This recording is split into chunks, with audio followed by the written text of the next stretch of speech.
Olá, amigos. Sejam bem-vindos ao nosso programa A Caminho da Regeneração, pela Rádio Boa Nova, e também a mais um vídeo do canal YouTube da Editora do Fogo. Nós estamos muito felizes porque os 3 últimos programas nós pudemos contar com a presença do Dr. Jaider Rodrigues de Paulo, esse amigo querido aqui de Belo Horizonte. Ele é psiquiatra, fundador da Associação Médico Espírita de Minas Gerais. Há 21 anos ele fundou a associação, é um diretor honorário de lá. É também um dos fundadores do Instituto Renascimento de Assistência Psíquica aqui em Belo Horizonte, diretor clínico por várias décadas do Hospital Espírita André Luiz e um companheiro muito querido. E ele, militando aí como dialogador há mais de 5 décadas no nosso movimento aqui em Belo Horizonte, ele lançou o livro Enigmas da Desobsessão. Esse livro traz abordagens técnicas de espíritos em reuniões mediúnicas que se encontram refratários ao atendimento fraterno. Nós já estamos aí há 3 programas discutindo as abordagens desse trabalho aqui, e no programa da semana passada o Jaider comentou sobre a questão da inversão dos chakras para atender espíritos justiceiros. Mas antes, vamos te cumprimentar primeiro, né, amigo? Bem-vindo, muito obrigado. Obrigado. Viu? Jaider, no programa anterior, você falou, dentro do atendimento a espíritos justiceiros, que você tem a função, o dialogador tem a função não de ser aquele conciliador no atendimento do espírito vingativo, que foi o primeiro espírito que nós conversamos aqui no 2º programa do nosso trabalho. E que o papel do dialogador, ele é de contenção da proposta de um espírito justiceiro. E para alcançar essa proposta de contenção das intenções do espírito justiceiro, você comentou sobre as inversões da rotação do chakra frontal e do chakra cardíaco. Então, eu gostaria de iniciar o nosso programa hoje falando dessa inversão de uma forma geral, né? Quando que ela acontece, por que ela acontece, quais as consequências e tudo mais. Então, pegando o exemplo aí ainda do espírito justiceiro, que trabalha para uma organização que exerce justiça em nome da verdade, né, da suposta verdade deles, você colocou também os feiticeiros e outros espíritos ligados como espíritos que fazem parte daquela classificação de inimigos públicos, porque a ação desses espíritos, elas alcançam coletividades e não indivíduos, embora através da ação de um indivíduo eles alcancem a coletividade. Isso mesmo? Então, como que a gente dá entendimento nessa dinâmica, dessa técnica aí de inversão da rotação dos chakras, tratando-se desses espíritos? Primeiro eu quero fazer uma correção, Maria. Eu sou um dos fundadores da Associação Médico Espírita de Minas Gerais. Muito bem. Outros companheiros juntos comigo, né? Nós fundamos juntos. Uma andorinha só? Não faz verão. Não faz verão. Não faz verão, né? Somos uma equipe, né, de companheiros muito queridos. Bom, e também no Instituto ele não é o único. Não. Médico, psiquiatra espírita e psicólogos espíritas.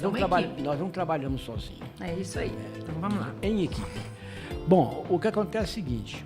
Nós sabemos que o perispírito, o complexo humano, segundo já conhecimentos teosóficos, segundo conhecimentos práticos, mesmo na prática, né, do final do século passado, lá em 1880, por aí, alguns pesquisadores na Europa, em especial na Inglaterra e na França, como o de Rochat, o Baraduc, o Dr. Baraduc, o Charles Lancelin e outros mais, né? Aproveitando médios muito ostensivas do desdobramento, fizeram, vamos dizer assim, desacoplaram esses corpos, né, com uma técnica muito interessante, está naquele livro lá do Joaquim J. Freire, aquele médico português. Ele parece que no começo da década de 90 ele lançou esse livro, acho que 20 e poucos, 30 e poucos, chama Da Alma Humana. Ele fala desse trabalho científico que eles fizeram, que esses pesquisadores que não eram religiosos fizeram, e publicaram, diziam que, segundo ele lá, está nos anais da França, mas a teosofia já falava sobre isso aí, como Charles Leadbeaty, Annie Besant, Madame Blavatsky, né, e outros mais, né, no ocultismo europeu. Então a gente sabe nós sabemos que o complexo humano ele tem 7 corpos, vamos dizer assim, né? E que desses corpos, alguns são conhecidos, outros não. Aqueles mais sutis, mais superiores, que vibram numa escala mais superiores, eles não são conhecidos, assim, as funções. Mas o do corpo mental superior, inferior, astral, do pretérico e físico, já se conhece muita coisa. Sabe-se, por exemplo, que o corpo astral, assim como o corpo mental, eles têm chakras. E há uma correspondência entre o chakra do corpo mental com o chakra do corpo astral, com o chakra do corpo físico, do corpo do pretérico, não é isso? E do corpo físico. O corpo físico são plexos, né? O corpo físico são plexos nervosos, né? Do pretérico para cima é chakra. São chakras, né? Certo. Uns falam centro de força, outros falam chakras, né? Então o que acontece é o seguinte, há uma vinculação direta. Então, do chakra do corpo mental superior, ele tem 18ª na vibração, vai para o chakra do mental inferior, que é a sede do pensamento, que é a sede do ego. Desse aí vai para uma 8ª abaixo, vai para o corpo astral, daí por uma 8ª abaixo para o do pretérico, até os plexos nervosos no corpo humano, né? Então você, quando atua no chakra do mental superior, você está no mental superior, não, no mental inferior, a gente não vai falar em mental superior aqui não, que se conhece pouco dele, mas sabe que ele reflete o eu divino para a Terra, para o nosso orbe, assim como nós temos um fluido cósmico universal próprio do orbe terrestre. O corpo mental reflete as energias, o corpo mental superior reflete as energias divinas que vão graciar os moradores, os habitantes do corpo da Terra. E o corpo mental inferior é a sede da mente, aonde o indivíduo vai formatar o seu ego nas reencarnações. Bom, esse corpo esses corpos, ele tem chakras. E os chakras deles funcionam numa rotação de acordo, de conformidade com a evolução do indivíduo. Então, o que acontece é o seguinte, o indivíduo que tá com a sua mente formatada dentro de uma rotação específica de chakra e trabalha os seus sentimentos, não é isso? Dentro dessa rotação específica, se você mexe nessa rotação, nessas energias da rotação, você mexe na lucidez desse corpo mental. Só uma pergunta então, Jaider, quer dizer que a energia na qual o espírito mantém a sua existência, seja para fazer o bem, para o mal, para vingar, seja para iludir, plasma ou determina uma rotação específica para ele mesmo? Isso, para ele mesmo. Que é diferente da minha, que é diferente da sua, que é diferente do outro. Cada um é um. Cada um tem uma nota única nesse concerto universal. Entendi. Entendeu? Entendi. Então, vamos supor, o indivíduo, através da expressão do espírito no corpo mental inferior, ele estabelece rotações no chakra dele. Então, quando o indivíduo tem um sentimento de amor, é uma rotação. Um sentimento de ódio, ele tem outro tipo de rotação, outro tipo de harmonia ou desarmonia nesses chakras. Que nessa mente, vamos dizer assim, nesse corpo mental que reflete no chakra. Então, quando a gente pensa num espírito justiceiro, o corpo mental dele inferior está focado em fazer justiça a qualquer preço. A qualquer preço. Né? E tudo que ele trabalhar a nível mental vai justificar essa postura. É dentro desse eixo de raciocínio. E nesse eixo energético ele estabelece rotações diferenciadas. Então o que acontece? Quando você começa, a primeira coisa que acontece é o seguinte: nós somos informados que quando o espírito desse penetra numa reunião bem orientada, ele já passa por isso foi uma informação que nós tivemos lá dentro do Hospital Espírita André Luiz. Quando o espírito entra, existe toda uma formação tecnológica super avançada, que nós não temos condição de perceber ainda e nem de aquilatar, que quando ele penetra já faz todo um escaneamento de tudo que ele é, do que ele já fez, do que ele precisa. Pelo simples fato dele entrar num ambiente magnético vibratório diferente, há alguma alteração? Já há alguma alteração. Então é como se a gente estivesse na água e de repente nós estamos na água. A gente não está com aquela liberdade toda vibratória que a gente tinha. Estamos num meio diferente. Então o que acontece? Além dos mentores já saber qual é o calcanhar de Aquiles daquele espírito, ao penetrar naquele ambiente ele já sofre uma interação com os fluidos daquele ambiente e já modifica os fluidos dele. Já faz alguma modificação nos fluidos dele. E quando ele entra em contato com o médium? Ao ele incorporar no médium, vamos dizer assim, entrar em contato com o duplo etérico do médium, que está vibrando, porque o médium, ao ir ali, ao fazer as preces, ao se dispor de boa vontade, ele está dando uma rotação determinada nos chakras dele e no campo mental dele. Não é isso? Por isso que é necessária a preparação, a oração, o relaxamento, para ele poder incrementar esses chakras mentais, esses chakras de energias, vamos dizer assim, energias agregadoras dessa qualidade transcendental que nós falamos aqui. Sim. Agregadoras. Vai entrar em contato com ele um elemento de energias desagregadoras. Meu Deus do céu. Aos dois entrarem em contato, o duplo etérico do médium com o perispírito daquele elemento que está vibrando numa oitava inferior, muito próxima da Terra, da crosta, do encarnado, ele recebe o chamado choque anímico, que vai ser vamos dizer assim, uma reverberação de uma energia dentro do campo mental e dos chakras dele. Já começa por aí ele receber uma ajuda muito grande.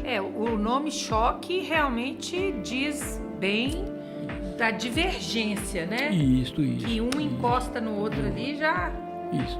Um altera o outro, né? É uma ideia mais ou menos assim. Você pega uma vara e faz isso com ela. Aqui está muito bom, que é as preces do médium, a preparação. Aqui está muito ruim, que é o pensamento de ódio de vida. Choca aquilo ali. Aí né? Já então, desagrega muito a estrutura do desencarnado. Ele já recebe ali um benefício muito grande. Porque a lei é a lei de amor, né? A lei de Deus é a lei de amor. Aí o médium também pega uma rebarbazinha ruim, né? Pega, mas aí olha só que interessante. O médium, quando o médium entra nessa situação que ele recebe de volta o mal-estar pela vibração negativa daquele espírito, vamos dizer assim, ele também é graciado porque nos seus núcleos de desacerto do passado, ele recebe aquela energia daquele espírito que seria como que assim, dissolvente do núcleo de dificuldade dele. É como se fosse ali um bombrilzinho que desencrosta um trem lá de trás. Lá de trás. Aí ele vai fazendo a asepsia dele e ajudando o outro. Harmonizando a saúde mental dele, porque ele recebe a mente de uma pessoa desorganizada, ele é chamado a organizar dele através do equilíbrio, e quando o outro vai embora, alguma coisa do médium negativo sai e ele vai se purificando. Por isso que a mediunidade, o primeiro a se beneficiar com a mediunidade é o médium. É por isso. Aquela situação assim, você quando acende uma vela, é o primeiro a se iluminar. Com certeza. Então o médium recebe, o espírito recebe. Há alguma alteração na rotação do chakra do espírito por causa da rotação do chakra do médium? Nós temos que inferir que sim. Não é estático, é dinâmico. Nós temos que inferir que sim. Então já começa a quebrar um pouquinho isso. Então, mas olha só, quando o médium se prepara na oração, no relaxamento, na alimentação, ele já está se preparando para poder favorecer aquele espírito e se favorecer. Entendi. Via de mão dupla. Mão dupla. Muito bem. Então, por isso que a mediunidade é muito importante para o médium, no sentido dele poder fazer a harmonia energética e mental dele, exercendo a função. Eu internei muitas pessoas no André Luiz, muitas, nesses 35 anos que eu trabalhei lá como médico psiquiatra, que dizia assim comigo assim, eu já fui médium, já frequentei reuniões mediúnicas, e você tinha problema? Não, eu não tinha problema, mas como é que aconteceu? Por que você largou a reunião? Não sei. Geralmente o indivíduo vai trabalhar em outro lugar, deixa a reunião para fazer um curso, para ganhar um pouco mais, um trocado, esquece o objetivo principal da vida, que é a transcendência aqui nesse mundo, se agarra a coisas materiais e perde o foco da sua existência no sentido mais amplo, mais transcendente. Então o que acontece? Vai abraçar depois a doença mental. Nós temos muita coisa para falar nesse programa. Mas vamos voltar na rotação do chakra aqui. Aí, com que autoridade, entre aspas, ou com que energia, com que propósito o dirigente pode inverter o chakra de um espírito? Com o propósito de fazer o bem. Fazer o bem. De fazer o bem. E como de que ser isso útil. É feito? De ser útil a uma pessoa que... Assim, olha só... De descristalizar clichês na maldade. Muitas vezes a gente não sabe que o melhor para nós é um não. Às vezes um sim é desastroso para a gente. Receber não dói, mas é melhor. Às vezes é terapêutico receber não. Tá, então vamos que vamos. Quando você detecta que há necessidade de inverter a rotação do chakra frontal? Quando o indivíduo está cristalizado num pensamento, ele é fixado num pensamento obsessivo. Ele quer só aquilo, não abre mão daquilo de jeito nenhum. E de uma maneira geral, esses espíritos todos que são inimigos públicos, eles têm assim eles acreditam numa falácia, né, de que o caminho é esse mesmo, que o mundo é isso mesmo, é um caos. E que assim deve ficar. E que assim, que a lei é do mais forte, do mais poderoso. Então todos lutam para possuir uma hierarquia maior, usufruir de uma hierarquia maior, esquecendo que isso aí é um engano muito grande. E aí, detectada a necessidade de inverter a rotação, como que isso pode ser feito? Bom, nós fazemos de uma maneira, nós contamos de 1 até 7 e vamos com a mão invertendo a rotação do chakra. Vamos contando, vamos falar primeiro, a gente fala o que vai fazer, que vou inverter a rotação do seu chakra frontal. Comunica ele. Porque ele vai de uma maneira direta ou indireta, ele vai abrir possibilidade para isso. Né? O chakra, ele tem um sentido horário? E ele roda no horário. Ele roda nos dois. Nos dois. Horário e anti-horário. E quando você inverte, o que você faz? Se ele faz assim e assim, ele vai fazer assim e assim. Ele faz o contrário. O contrário. Então, se a ida tem a volta... Aí você inverte, você faz a volta primeiro, depois a ida. Entendi. Porque ele está acostumado a pensar num diapasão. Entendido. Você vai inverter o diapasão do pensamento dele. Então, ou seja, ele vai pensar de marcha ré. Entendi. Aí você faz a inversão, conta até 7 e determina, está invertido. Conta até 7. Às vezes tem que fazer 2 contagens, né? Até alcançar. Nós contamos o número 7, porque o número 7 tem várias injunções, por exemplo, 7 notas musicais, 7 cores, 7 elementos da tabela periódica, não é isso? Por aí afora. Por aí afora, 7 corpos. Tem aí um sentido oculto que a gente muitas vezes... Esse 7 aí. Então nós pegamos 7, mas pode ser 8, pode ser 9. Nós achamos que não deve ser muito pouco para dar tempo para que a dinâmica aconteça. Pode ser 8, pode ser 9, pode ser 10. Tá. Ô Jaider, e você mantém invertido por quanto tempo? Depende. Quando o indivíduo ele é muito recalcitrante, eu não desinverto, não. Você mantém a inversão? Entrego para os mentores. Sem inverter? Sem não... E quando você resolve voltar atrás? É porque você vê possibilidade com a inversão dele ter uma nova visão. De ter uma nova visão. Que é o ideal. De haver até um diálogo. O que é o ideal. Que é o ideal. São só casos mais graves e raros que não faz o retorno. Nesses casos, a gente faz a inversão, volta ao normal e conta até 7, falando com ele que vai evocando as energias divinas, lançar uma luz no chakra dele para ele poder começar a sentir diferente na vida dele. Eu quero, assim, compartilhar aqui com vocês, porque, assim, eu faço parte do grupo do qual o Jaider trabalha. Um dos, né, Jaider? Tem vários.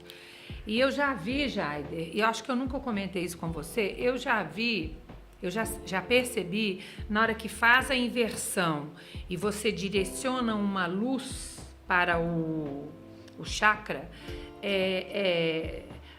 as pétalas que estavam justapostas, é como se elas abrissem um espaço e a energia entra ali dentro, desencrustando aquela adesão e depois volta num novo posicionamento mais leve, mais suave, na hora que volta. São coisas que eu não sabia, né? E nas reuniões, muitos médiuns vão falando com a gente, e a gente vai aprendendo com isso, o que ele observou que aconteceu na reunião, né? Às vezes acontece o médium narrando o que os espíritos estão fazendo, os espíritos superiores estão fazendo, né, as ligações que eles estão fazendo, e a gente vai aprendendo com aquilo. E muitas vezes a gente aprende muito com o obsessor, ele vem falando como é que ele faz. E a gente fica de olho, ouvido, aprendendo com ele como é que ele está fazendo. Porque se ele está fazendo isso para o mal, existe para o bem. Então, aquela repetição daquela ideia fixa tem uma ciência por trás. Tem uma ciência. E uma outra coisa interessante também é o seguinte, às vezes aconteceu umas 2 vezes comigo, recentemente, muitas vezes para trás, né? Mas recentemente eu estava no André Luiz, trabalhando com uma médium, e eu fiz uma manobra com ele, desse espírito recalcitrante, fiz uma manobra com ele, e ele sentiu, assim, a manobra foi muito positiva, e quando eu estava entregando ele para os mentores, ele falou comigo assim, eu vou te falar uma coisa, foi até bom, você não leva mal, não, mas quem fez isso não foi você, não, esse moço está aqui do meu lado. Ah, tá. Ou seja, nós somos só o boneco ali, na figura da coisa. Falou assim, quem tem força mental é ele, viu? Mas a gente está ali para aprender. Não, mas eu digo assim, é importante para a gente, para não achar que a gente tem algum poder para fazer alguma coisa sem espiritualidade. Nós somos instrumentos bons ou não, ou menos bons. Ô Jaider, você falou que atua no mental para descristalizar aqueles clichês, né, muito arraigados, e no cardíaco para poder desfazer o bloqueio emocional. E os demais chakras? Eles estão submetidos a que dinâmicas e interesses? A mesma. Vamos supor que se um indivíduo se ele vem à reunião, é um indivíduo muito fixado na área sexual, você vai mexer no chakra genésico dele. Que é o segundo, o esplêndido. Depende da nomenclatura, né? Tá. Isso varia um pouco. E laríngeo? O que o laríngeo está ligado a quê? Também, o laríngeo está muito ligado à sociabilidade do indivíduo, à criatividade do indivíduo. E muitas vezes chega um indivíduo em isotropia que ele não consegue falar, e quer falar, mas não consegue falar. Então você desbloqueia o laríngeo e ele começa a falar. Um espírito que vai ser atendido que foi submetido à zoantropia. Zoantropia. Você desbloqueia o cardíaco, o laríngeo dele e ele começa a falar. Começa a falar. Muito bem.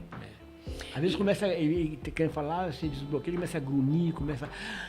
Entendi. Aí você vai desbloqueando, até que ele fala, ele começa a falar. E espírito com muito medo, aqui o chakra das emoções, o solar, você mexe nele. Mexe nele. Tá. E em algum momento você já atuou no coronário do espírito? Já. Com que objetivo? Com o objetivo de abrir ele para as luzes divinas. Aliás, o ideal seria, após cada incursão dessa, a gente jogar uma luz no chakra frontal, no chakra coronário dele. Sem inverter nada, só jogar a luz? Não, aí não. Nele a gente não mexe, não. No coronário não se mexe? Não, só joga a luz. Só bota uma luz ali para finalizar o atendimento. Isso. Olha para você ver. E aí, dos 7 chakras, então, dependendo da dificuldade do espírito, nós podemos fazer a mesma dinâmica para os 7. Para os 7. Tá. A mesma para os 7. Nós já estamos terminando aqui o nosso programa outra vez. Nós temos um DJ aqui, um técnico, o Sérgio Salles, ele está sempre levantando o dedinho ali, mostrando que nós temos 1 minuto para terminar. Ou seja, Maria, não faça mais perguntas para o Jaider hoje. Tá bom. Mas você vai voltar, não vai, amigo? Vamos sim. Vamos. Oh, benza Deus. Então, gente, aí, ó, fiquem ligados aí no programa A Caminho da Regeneração, no canal YouTube da Editora do For. Nós vamos ter aí a presença do Jaider para nos esclarecer sobre esses grandes desafios do atendimento fraterno nas reuniões mediúnicas. Um grande abraço, fiquem com Deus. Não é isso? Ficamos com Deus. Ficamos com Deus. Até lá.